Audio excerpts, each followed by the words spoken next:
Hi, I'm Kitty and I've been looking at creating an alternative trail to try and engage young people from Paisley who feel they've been disconnected from their heritage. I've been focusing on the social aspect of mill life and how young people lived back then. Where did they hang out? What communities were they a part of? And just looking at their daily life and what they did.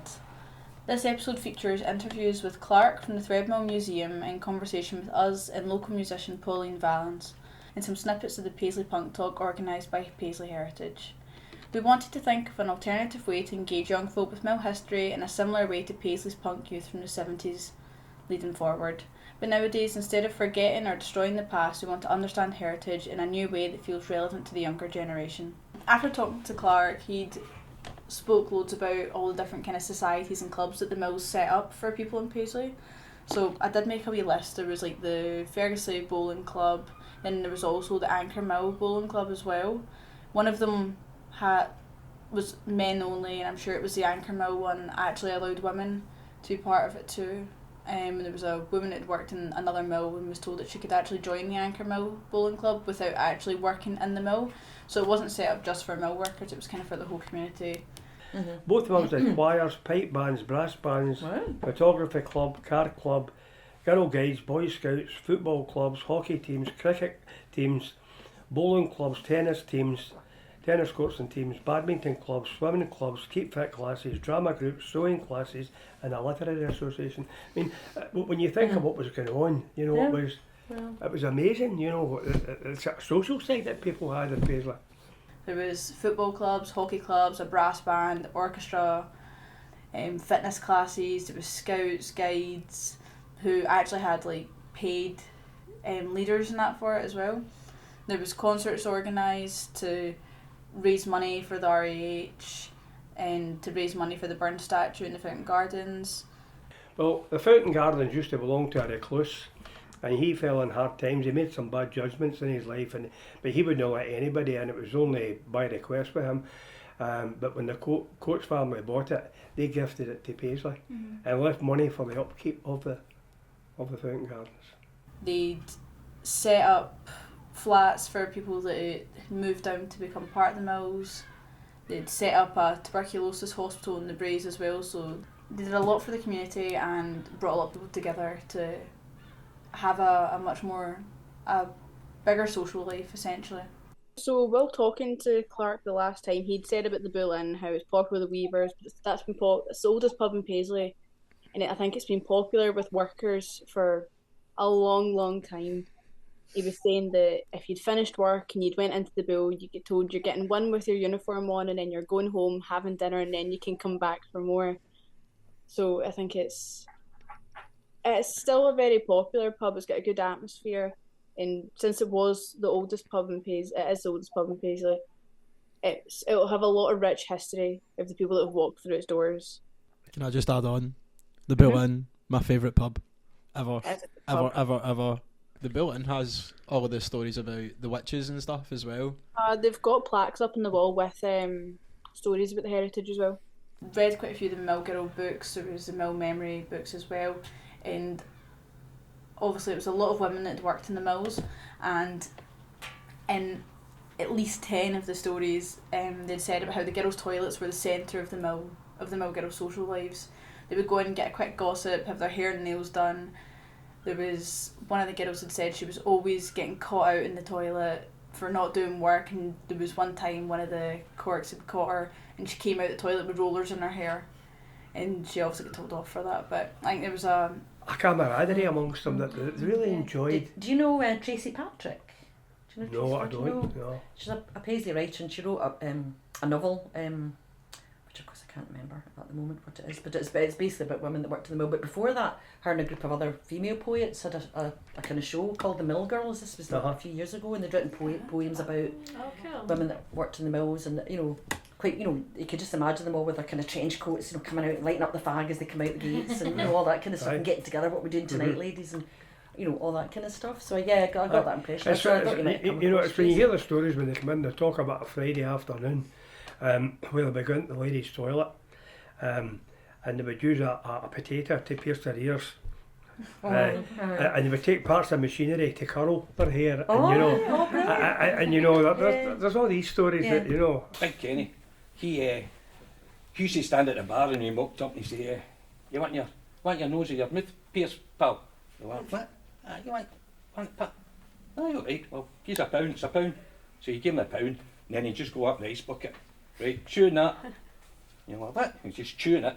So you chewing it for a bit, I don't know, until you went numb and he went, "Right, okay, spit it out." And you just get a safety pin and just went whack through your mouth. You know, and you thought, "Oh, that's great." Right? But 2 days later when it starts festering and they're like, "Oh, the doctors." They called the girls in the twining department toe typists. They worked in their bare feet, controlling the speed of the spindle with their big toes. Jessie Lockery slips off one dainty shoe. "I've only got 4 toes on each foot now." And I was just like, it just blew my mind. I was just like, "What's this?" It was like 100 mile an hour, you know. I says, you just heard the drums and then a mad thrashing. When it was like cymbals, it was like 1,000 cymbals and it just kicked off. I said, "Man, that's for me," you know.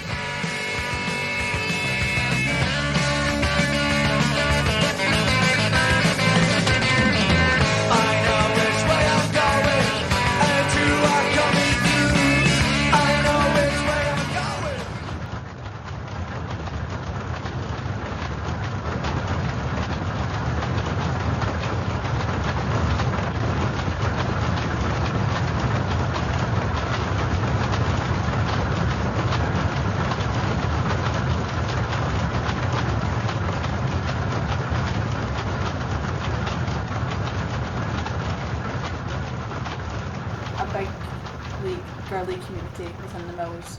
They would be getting ready for going out dancing on a Friday night. They'd be learning new dances in the toilets, learning how to crochet, getting their ears pierced, with like a potato or like it said a cake of soap, which I'm assuming is just like a bar of soap, and then like a darning needle, just getting their ears pierced in the toilets during their work day, which is a bit mad, but yes, there was that sort of like all together community, kind of just being a bit silly, just being girls. A lot of them were really young. It was kind of like you could have been like between 12 and your mid-20s working in the mills. So my name's Helen Kyle. I was married to a folk singer called Danny Kyle. So my actual name is Helen Foley McCrown. That's my maiden name. Okay. And I left school at 15 because at that time you were given an examination at 12 years old. If you didn't pass the examination, you went to a junior secondary school where they taught you to be housewives, etc. Not an awful lot of intellectual stuff. So I decided after I got the job in a shop that I was not able to enjoy or communicate because you had to wait for customers coming in and out. So eventually applied to Ferguson Mills. And I got accepted into Ferguson Mills as a message girl. But I was in what was called the planning scenario.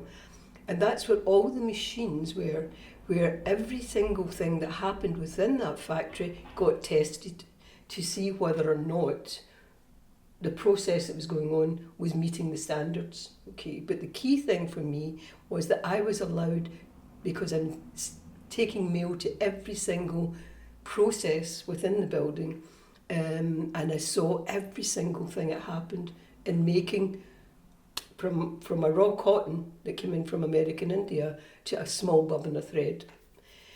But the thing that really enchanted me at the time was that the women that I was working with started to really argue amongst each other, and I was unaware of why that was. And what it was they were trying to get a wage increase, and the managers were saying, no, it's not going to happen, so they decided they would go on strike.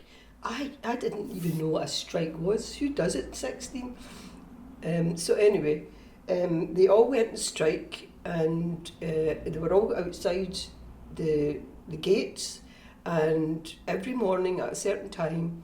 And that was the first, and they were on strike for quite a long while. I think it was probably 59-60. We would need to check that. Mm-hmm.